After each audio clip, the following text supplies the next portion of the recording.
یہ سکسیسفل لوگوں کی ہیبٹ ہے. چوتھی ہیبٹ ہے never ever ever ever ever ever give up. کبھی ہمت مت ہاریے. اور کس سے سیکھیے؟ انبیاء سے سیکھیے. سب سے ڈپریسنگ سچویشن، اس سے زیادہ ڈپریسنگ سچویشن نہیں ہو سکتی، اس سے زیادہ مایوسی کی سچویشن نہیں ہو سکتی کہ مچھلی کے پیٹ میں اندھیرا، پھر سمندر کی گہرائی کا اندھیرا، اور پھر سمندر کے نیچے جو ہے وہ وہاں پہ اندھیرا. کون تھے یہ نبی؟ یونس علیہ السلام. بندہ کہیں کمرے میں بند ہو جائے تو چلو کھٹکھٹاتا رہے گا، کبھی تو کوئی آواز سنے گا نا. کمرے میں، جنگل میں ہے، کبھی تو کوئی آئے گا نا جنگل میں، آ کے دروازہ کھولے گا. اب یہ بتائیں مجھے، مچھلی کے پیٹ میں ایک بندہ ہے اور مچھلی سمندر کی گہرائیوں میں، کون آواز سنے گا؟ کوئی سنے گا؟ کوئی سننے والا ہے؟ صرف کون سننے والا ہے؟ اللہ. تو انہوں نے اس مایوسی کی حالت میں کس کو پکارا؟ اللہ. لا الہ الا انت سبحانک انی کنت من الظالمین. اللہ میں ظالم ہوں، مجھ سے غلطی ہوئی ہے، تو پاک ہے، تو مجھے معاف کر. اب علماء کہتے ہیں کہ جو بندہ اندھیروں کی گہرائیوں میں ہو، جسے کچھ سمجھ نہیں آ رہی ہو میں کیا کروں، زندگی کہاں جا رہی، اسے اس کا ورد کرنا چاہیے بہت زیادہ. لا الہ الا انت سبحانک انی کنت من الظالمین. لیکن انہوں نے گیو اپ نہیں کیا، مایوس نہیں ہوئے ابلیس کی طرح. ابلیس مایوس ہو گیا، اسی لیے اس کا نام ہے ابلیس، دا ہوپلیس ون. مایوس ہو چکا ہے، ورنہ اصل نام تو اس کا عزازیل ہے. ابلیس کا مطلب ہے مایوس ہو چکا ہے. لیکن انبیاء مایوس نہیں ہوتے تھے. کامیاب بندہ کبھی مایوس نہیں ہوتا، چاہے حالات کیسے مرضی ہوں. کیوں؟ اسے پتہ ہے کہ میں کس کی عبادت کرتا ہوں؟ جس کے ہاتھ میں ہر چیز ہے. اللہ کہتے ہیں کہ دنیا میں کوئی پتا بھی نہیں گرتا، اللہ کو پتہ ہے. پتے کا اللہ کو پتہ ہے کہ پتا کہاں گر رہا ہے. تو آپ کے غم کا اللہ کو نہیں پتہ؟ آپ کی مشکل کا اللہ کو نہیں پتہ؟ کیا خیال ہے؟ پتہ ہے نا. اگر پتا کیا ہے؟ بے جان چیز. اگر پتے کا اللہ کو پتہ ہے کہاں گر رہا ہے، تو آپ کے غم، آپ کے آنسوؤں کو بھی اللہ کا پتہ ہے. لیکن اگر مدد مانگی جائے تب. تو یہ جی ہماری فورتھ ہیبٹ. یہ آپ دیکھیں کچھ لوگ جو ہے وہ بالکل تب گیو اپ کر دیتے ہیں جب بالکل کامیابی ان کے قریب ہو، تب وہ گیو اپ کر جاتے ہیں. تو ایسا ہمیں نہیں بننا. ہمیں چلتے رہنا ہے، دوڑتے رہنا ہے، مشکلات کا مقابلہ کرتے رہنا ہے، کھڑے ہونا ہے، چیلنجز کو فیس کرنا ہے. چونٹی اگر کسی راستے سے گزر رہی ہو اور آپ اس کے سامنے اپنی انگلی رکھ دیں تو وہ آپ کی انگلی اٹھانے کا انتظار نہیں کرے گی، بلکہ اپنا راستہ بدل کر اپنی منزل مقصود کی طرف چل پڑے گی. تو چونٹی سے سیکھنا چاہیے. چاہے اس کے سامنے رکاوٹ آ جائے، وہ اپنے مشن سے نہیں ہٹے گی، اپنے فوکس سے نہیں ہٹے گی. اس نے وہیں جانا ہے. جتنی مرضی رکاوٹیں کھڑی کر دیں اور راستہ بدل کے دوسری طرف چلی جائے گی. یہی اسی طرح مسلمان ہوتا ہے. اب یہ جو آیت ہے، اس میں اللہ تعالیٰ انسان کی نیچر بتاتے ہیں، سائیکالوجی بتاتے ہیں، نفسیات انسان کی کیا ہے. اللہ کہتے ہیں لا یسام الانسان من دعاء الخیر وان مسہ الشر فیئوس قنوط. اللہ کہتے ہیں کہ انسان جو ہے جب اس کو اچھائی پہنچے تو بڑا خوش ہوتا ہے، لیکن جیسے ہی اسے کوئی شر چھو لے، کوئی مشکل آ جائے تو اسی وقت مایوس ہو جاتا ہے، گیو اپ کر دیتا ہے کہ میری زندگی برباد ہو گئی، میرے ہی ساتھ یہ کیوں ہوا، میں نے تو کچھ کیا بھی نہیں. بھائی انبیاء نے کیا کیا تھا؟ نبی صلی اللہ علیہ وسلم نے کیا کیا تھا؟ ان کا کیا قصور تھا کہ ان کے بیٹے بھی جو ہے وہ جو ہے ان سے چھین لیے گئے، وفات ہو گئی. بیوی جو ہے اس کی وفات ہو گئی جب شیب ابی طالب میں تھے. اتنی مشکلات میں انہوں نے زندگی گزاری. تو بات یہ نہیں ہوتی قصور، بات یہ ہوتا ہے کہ اللہ تعالیٰ جس سے جتنی محبت کرتے ہیں اس کا اتنا امتحان لیتے ہیں. کیوں؟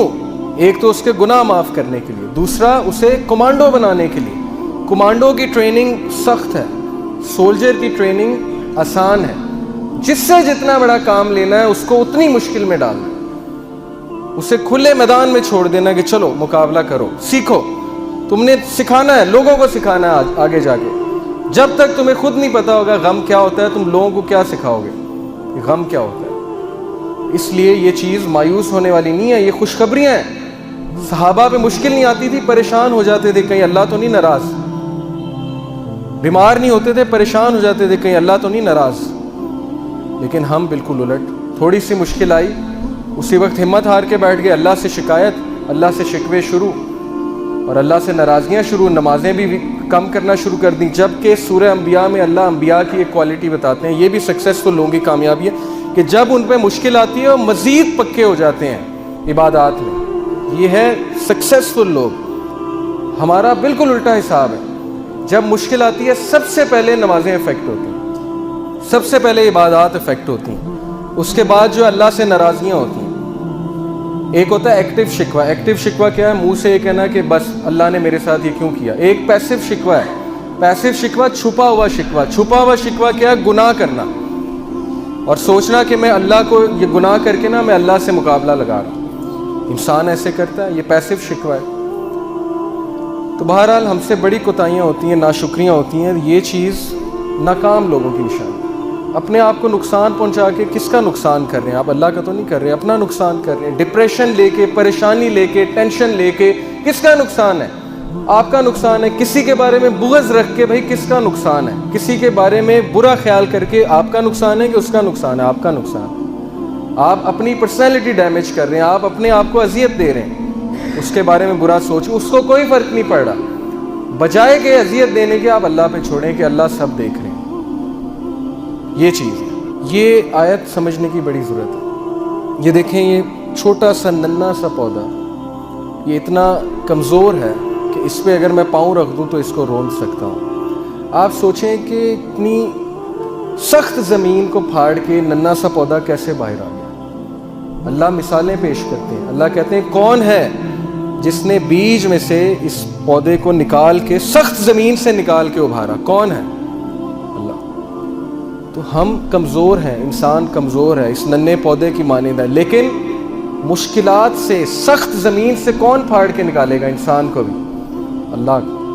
یہ مثالوں سوچنا چاہیے. اللہ نے مثالیں ایسے ہی نہیں دیں کہ پہچانو مجھے میں کون ہوں. اس ننھے سے پودے کو نکال دیا اتنی سخت زمین سے پھاڑ کے, اور یہ زمین کا سینہ چیر کے پھاڑ کے نکل آیا. تو میں تمہیں بھی مشکل سے نکالوں گا, تمہیں بھی برے حالات سے میں نکالوں گا بالکل اسی طرح. لیکن میرے اوپر توکل کرو, مجھے پہچانو میں ہوں کون, میرے سے مدد مانگو, لوگوں کے پاس مت جاؤ. اللہ کہتے ہیں کہ کون ہے جو بنجر زمین کو زندگی دیتا ہے؟ کیسے دیتا ہے؟ بارش برسا کے. بنجر زمین, ڈیڈ ارتھ, مردہ زمین کو اللہ زندگی دیتا ہے. تو کیا اللہ آپ کے مردہ حالات کو زندہ نہیں کر سکتا؟ کیا اللہ آپ کے مردہ ریلیشن شپس کو زندہ نہیں کر سکتا؟ کیا اللہ آپ کے وہ چیزیں جو بالکل ختم ہوتی نظر آ رہی ہیں ان کو دوبارہ زندگی نہیں دے سکتا؟ دے سکتا ہے, لیکن مدد مانگنے کی ضرورت, ادھر جانے کی ضرورت ہے. یہ آپ دیکھیے, یہ ایک کیون کارٹر ایک فوٹوگرافر تھا ساؤتھ افریقہ کا. اس نے 1993 میں پکچر کھینچی تھی افریقہ میں. یہ بچہ مرنے جا رہا ہے. افریقہ میں آپ کو پتہ ہے غربت کتنی ہے, بیماریاں کتنی ہیں, کھانے پینے کو کچھ نہیں ہوتا ہے. بچہ مرنے جا رہا ہے اور وہ جو گدھ ہے وہ اس کا ویٹ کر رہی ہے کب یہ مرے گا اور کب میں اسے کھاؤں. اس نے یہ فوٹوگراف کھینچی اور اگلے سال فرانس میں ایک کمپٹیشن ہوا 100 موسٹ انفلوئنشل فوٹوگرافس کا, اور اس میں اس کو پہلا انعام ملا کیون کارٹر کو. لیکن 4 مہینے بعد اس نے خودکشی کر لی. کیون کارٹر نے ڈپریشن کی وجہ سے. اس کے مائنڈ سے سین ہی نہیں جاتا تھا کہ یار دیکھو یہ بچہ اب مر رہا ہے, اس کے پاس کھانے کو نہیں ہے, گھاس کھا رہا ہے, اور وہ وہاں پہ بیٹھا ہے کہ کب مرے گا تو میں اس کو کھاؤں گا. اس وجہ سے اس کے مائنڈ سے چیز نہیں جاتی تھی, اس نے خودکشی کر لی. دکھانے کا مقصد یہ ہے کہ ہم کتنی ناشکری کرتے ہیں. کیا ہم اس کی جگہ ہیں؟ ہم پہ تو تھوڑی سی مشکل آتی ہے, ہم کہتے ہیں بس ختم, زندگی برباد ہو گئی, اولاد نے جو ہے وہ بس دکھ دیے ساری عمر, میرے ساتھ یہ کیوں ہوا. آپ اس کی جگہ بھی تو ہو سکتے تھے نا, لیکن ہیں آپ اس کی جگہ. تو شکر کرنا چاہیے بجائے کہ ہر وقت منہ پہ شکایت. بھائی شکر ادا کریں, شکر گزاری اپنائیں. یہ سیرین کپل ہے ایک, یہ 4 بچے ہیں, ان کے 4 بچے اپاہج. اب ان کا خیال رکھنے کے لیے کتنی تکلیف ہوتی ہوگی. یہ ایک تو ان کے بچے اپاہج, دوسرا ریفیوجیز ہیں, سیریا سے بھاگے ہیں, ادھر وہاں جنگ چل رہی ہے, خانہ جنگی ہے وہاں پہ, ٹرکی میں آ کے ایک خیمے میں رہ رہے ہیں. تو یہ شکایت نہیں کر سکتے اللہ سے. کیا ہمارے اوپر اتنی مصیبت آئی ہے کہ ہمارے 4 بچوں کا اپاہج ہونا, اب نارمل ہونا, یا آپ سوچ سکتے ہیں کتنا بڑا امتحان ہے. ان پروڈکٹیو ہیں بچے, کچھ بھی نہیں کر سکتے, لیکن وہ صبر کر رہے ہیں, زندگی گزار رہے ہیں. ہمارے ساتھ یہ تو نہیں کیا نا اللہ نے. شکر گزاری کرنی چاہیے. یہ ہماری جو ہو گئی 4 ہیبٹس. اچھا یہ ویڈیو پلیز چلائیے گا. اچھا یہ آپ دیکھیے, اس سے آپ کو کیا سمجھ لگتی ہے. یہ جو بال ہے جو رکاوٹوں کے تھرو جا رہا ہے، پلیز پھر سٹارٹ کیجیے گا ایک بار. ایک بالکل سیدھی روڈ پہ جا رہا ہے، ایک رکاوٹوں پہ جا رہا ہے، پہلے کون سا پہنچ گیا؟ زیادہ تیز کون سا ہے؟ جن میں رکاوٹیں ہیں.